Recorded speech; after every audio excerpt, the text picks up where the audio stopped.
శ్రీమాత్రే నమ. జయ గురు దత్తాత్రేయ నమ. ఈ వీడియోలో మనం మిథున రాశి వారికి 2025వ సంవత్సరం మార్చి నెల ఫలితాలు తెలుసుకునే ప్రయత్నం చేద్దాం. ఇప్పుడు ఈ మిథున రాశి వారికి రాశి యందు సంచరిస్తున్నటువంటి కుజగ్రహం చాలా వరకు జాతకుడిని అధిక శ్రమకి గురి చేయడం జరుగుతూ ఉంటుంది. తన సంపాదన పెంచుకునే ప్రయత్నంలో చాలా కష్టపడి జాతకుడు పనిచేయడం జరుగుతూ ఉంటుంది. తను ఊహించిన విధంగానే తన శక్తికి సామర్థ్యానికి తగు విధంగా ఫలితాన్ని పొందడం కూడా జరుగుతూ ఉంటుంది. చాలా కాలంగా ఇతరుల వద్ద ఉండిపోయినటువంటి ధనం, అలాగే మీకు పెద్దల ద్వారా అంటే మీ యొక్క పుట్టింటి ద్వారా కానీ అత్తవారింటి ద్వారా కానీ రావాల్సినటువంటి ధనం రావడం జరుగుతూ ఉంటుంది. ఈ ప్రయత్నంలో మీరు ఈ నెలలో ఏదైనా ఒక స్థిరాస్తి కొనుక్కునే ప్రయత్నం కూడా సఫలీకృతం అయ్యే అవకాశం ఉంది.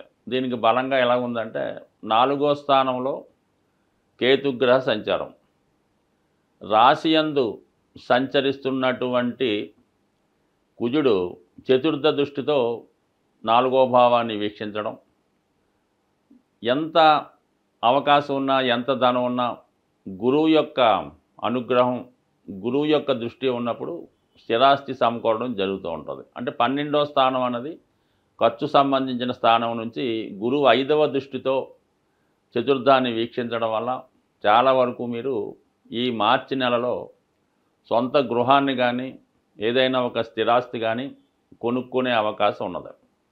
ఇక దాని తర్వాత ఏంటంటే మరి ప్రస్తుతం భాగ్యస్థానంలో శని రవిల యొక్క సంచారం జాతకుడికి వృత్తిలో అభివృద్ధి కలిగించే అవకాశం ఉంది. ఎవరైతే ప్రభుత్వ ఉద్యోగంలో ప్రమోషన్ కొరకు ఎదురు చూస్తున్నారో, లేదా వారసత్వంగా మీకు ఏదైనా పోస్టు రావాల్సి ఉన్నా, నామినేటెడ్ పదవి మీకు ఏమైనా రావాల్సి ఉన్నా ఈ సమయంలో మీకు వచ్చే అవకాశం ఉంది. అలాగే వృత్తిరీత్యా ఎక్కువగా ప్రయాణాలు చేయవలసి ఉంటుంది. ఇక మనకి ఇంచుమించుగా మార్చి 14వ తారీఖు వరకు భాగ్యస్థానంలో ఉన్నటువంటి రవి దశమ స్థానంలోకి మారడం జరుగుతుంది మార్చి ద్వితీయార్థంలో. అప్పుడు ఆటోమేటిక్గా రవి దిగ్బలుడై ఉండడం వల్ల అప్పుడు ఉద్యోగంలో ట్రాన్స్ఫర్ కానీ ఉద్యోగంలో మార్పు కొరకు కానీ చేసే ప్రయత్నాలు చాలా వరకు ఫలించే అవకాశం ఉన్నది. అంటే చాలా కాలంగా ఈ గురువు వ్యయస్థానంలో ఎప్పుడైతే వచ్చాడో అప్పటి నుంచి కూడా ఈ మిథున రాశి వారికి 2 పాయింట్లు ఇంచుమించుగా ప్రతిసారి టచ్ అవ్వడం జరుగుతుంటుంది. కామన్గా ఒకటేంటంటే ఉద్యోగంలో మార్పు, అభివృద్ధి, విదేశ ప్రయాణం అది నడుస్తూ ఉంటుంది. అలాగే స్థిరాస్తి కొనుక్కునే ప్రయత్నాలు కొంతమంది కొనటం, వాయిదా పడటం కూడా జరుగుతూ ఉంటుంది. అంటే ఏదన్నా ప్రయత్నపూర్వకంగా ఈ 2 ఇంచుమించుగా ఈ నెలలో అయినా సరే చాలా వరకు జరిగే అవకాశం ఉంది. వృత్తిలో అధికార హోదా పెరగడం కానీ అలాగే వృత్తిలో పట్టు సాధించడం కానీ జరిగే అవకాశం ఉన్నది. ఇక్కడ ఇప్పుడు రాహుతో కూడా కలిసి ఉండడం వల్ల ఇది సాఫ్ట్వేర్ రంగంలో ఉన్నవారికి, టీవీ యాంకరింగు, న్యూస్ రీడర్సు వాళ్ళు ఎక్కువగా ఈ మిథున రాశిలో ఉంటారు. అంటే ఎక్కువ ప్రెస్, కమ్యూనికేషన్స్, న్యూస్ అంతా కూడా మనకి మిథున రాశిలో ఉంటుందన్నమాట. అంటే వాళ్ళు ఎప్పటికప్పుడు కొత్త విషయాలు తెలుసుకుంటూ ఎప్పటికప్పుడు అప్డేట్ అవుతూ ఉంటారు. అటువంటి వారికి వృత్తిలో నైపుణ్యం పెరుగుతుంది, కొత్త అవకాశాలు రావడం జరుగుతూ ఉంటుంది. దానికి తగ్గట్టుగా మీకు ఎప్పుడైతే మీరు ఒక ఉద్యోగం నుంచి వేరే ఉద్యోగంలోనికి మారుతూ ఉంటారో అప్పుడు మీకు ఆటోమేటిక్గా మీ యొక్క జీతం కానీ వేతనం కానీ గ్రోత్ అవ్వడం జరుగుతూ ఉంటుంది. సో ఈ విధంగా మరి ఈ రాశి వారికి ఈ సమయంలో ఏదైనా కొత్త ఉద్యోగంలోకి మారడానికి అనుకూలమైన స్థితి ఏర్పడుతుంది. కొన్ని సందర్భాల్లో మీకు కాకపోయినా మీ యొక్క జీవిత భాగస్వామికైనా ఉద్యోగపరమైనటువంటి మార్పులు తప్పనిసరి. అలాగే మీరు చేస్తున్నటువంటి ఈ ప్రయత్నంలో భార్య యొక్క లేదంటే భర్త యొక్క సంపూర్ణ సహకారం మీకు రావడం జరుగుతూ ఉంటుంది. ఇక దశమంలో ఉన్నటువంటి శుక్రగ్రహం ఇక్కడ పంచమ స్థానం అన్నది మీలో ఉన్నటువంటి టాలెంటు, నైపుణ్యం చెప్తూ ఉంటుంది. దశమ స్థానంలోకి వెళ్ళడం వల్ల ముఖ్యంగా ఇది ఎవరైతే ఈ టీవీ కళారంగంలో ఉంటారో వాళ్ళకి మంచి అవకాశాలు రావడం, సినిమా నటులు, డైరెక్టర్లు వాళ్ళకి కూడా ప్రోత్సాహకరంగా ఉంది. అంటే అధిక వ్యయం అవుతుంటుంది, అధిక వేతనం లభిస్తూ ఉంటుంది, నేమ్ అండ్ ఫేమ్ పెరుగుతూ ఉంటుంది, చాలా బిజీగా గడపడం జరుగుతూ ఉంటుంది. ఇవన్నీ కూడా ఈ చిత్ర పరిశ్రమలో ఉన్నవారికి కానీ కంప్యూటర్ రంగంలో ఉన్న వాళ్ళకి కానీ చాలా వరకు అనుకూలించే గ్రహస్థితిగా మనం చెప్తూ ఉంటాం.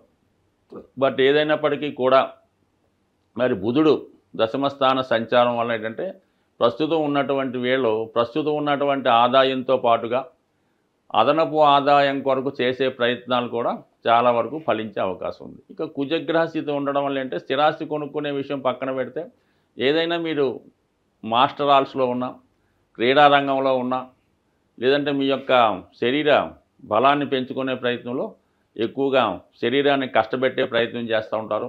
అలాగే ఏదో ఒక వృత్తిలో ప్రావీణ్యం సంపాదించే ప్రయత్నంలో అది ఫిజికల్గా కానీ మెంటల్గా కానీ ఎక్కువ శ్రమ పడుతూ ఇంకా మీ యొక్క స్టామినాని పెంచుకునే ప్రయత్నం జరుగుతూ ఉంటుంది. అంటే ఎక్కువగా ఈ కుజుని ప్రభావం వల్ల ఏంటంటే ఈ రన్నింగ్లో పాల్గొనేవారు, ఈ బాక్సింగు, ఇటువంటి మార్షల్ ఆర్ట్స్లో ఎక్కువ ఇంట్రెస్ట్ కలుగుతూ ఉంటుంది. అటువంటి వారికి ఈ సమయంలో వారి యొక్క కాంపిటీషన్లో బాగా సక్సెస్ సాధించే అవకాశం ఉంది. ఇదే పరిస్థితి ఏంటంటే మీరు ఏదన్నా ఈ మిలిటరీ సంబంధించినవి, నేవీ సంబంధించినవి, పోలీస్ డిపార్ట్మెంట్ సంబంధించిన ఉద్యోగాల్లో ప్రవేశం కొరకు ప్రవేశిస్తే, అందులో ప్రయత్నం చేస్తే మిగతా గ్రహాలు కూడా అనుకూలించడం వల్ల మరి ఈ సమయంలో ఇంచుమించుగా ఏప్రిల్, మార్చి, మే నెలలో మీరు ఏదైనా ఇటువంటి యూనిఫారం ధరించినటువంటి ఈ పోలీసుకు సంబంధించిన ఉద్యోగాల్లో ప్రవేశానికి అర్హత లభించే అవకాశం ఉంటుంది. ప్రస్తుతం ఈ మార్చి నెలలో గ్రహస్థితి ఆర్థిక పరంగా చాలా ఇబ్బందికరమైన పరిస్థితులు ఏర్పడే అవకాశం ఉంది. దానికి కారణం ఏంటంటే ధనాన్నిచ్చే శుక్రుడు రాహుతో కలిసి ఉండడం, అలాగే గురు శుక్రుల పరివర్తన, ముఖ్యంగా ఈ వృషభ రాశి, మీనరాశి ఈ రెండు కూడా శుక్రుని యొక్క స్వక్షేత్రం, ఉచ్చక్షేత్రాలు అవ్వడం వల్ల శుక్రగ్రహం లక్ష్మీ అవతారంగా భావించడం జరుగుతూ ఉంటుంది. కాబట్టి మరి ఈ ప్రభావంలో ఏంటంటే కొద్దిగా ఫైనాన్షియల్ టైట్ ఎక్కువ ఏర్పడుతుంటుంది, విపరీతమైనటువంటి ధన వ్యయం జరుగుతూ ఉంటుంది. దీని నుంచి బయటపడాలంటే ప్రతి ఒక్కరికి కూడా ధనం అవసరం కాబట్టి కొద్దిపాటి రెమెడీ అమ్మవారికి చేయడం వల్ల చాలా వరకు మీరు ఆర్థిక పరమైనటువంటి సమస్యల నుంచి బయటపడతారు.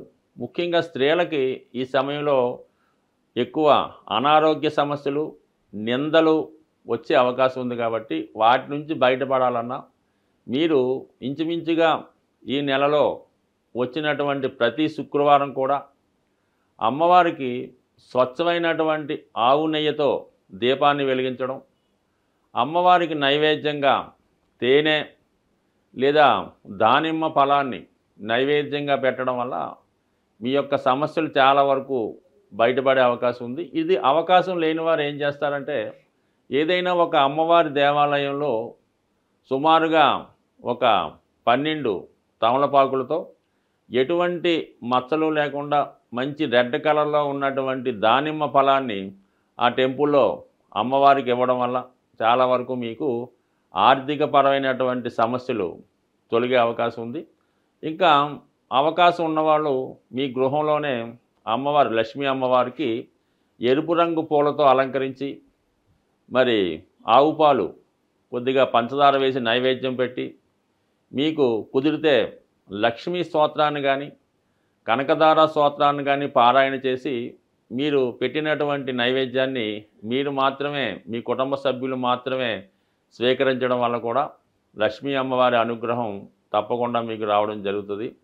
ఇంకా ముఖ్యమైన విషయం ఏంటంటే మీరు ఏదైనా ఈ లక్ష్మీ అమ్మవారిని పూజ చేసినప్పుడు లక్ష్మీ స్తోత్రాన్ని కానీ కనకదార స్తోత్రాన్ని కానీ శ్రీ సూక్తాన్ని కానీ పారాయణ చేసినప్పుడు కంపల్సరిగా విష్ణు సహస్రనామాన్ని కూడా మీరు పారాయణ చేయవలసి ఉంటుంది.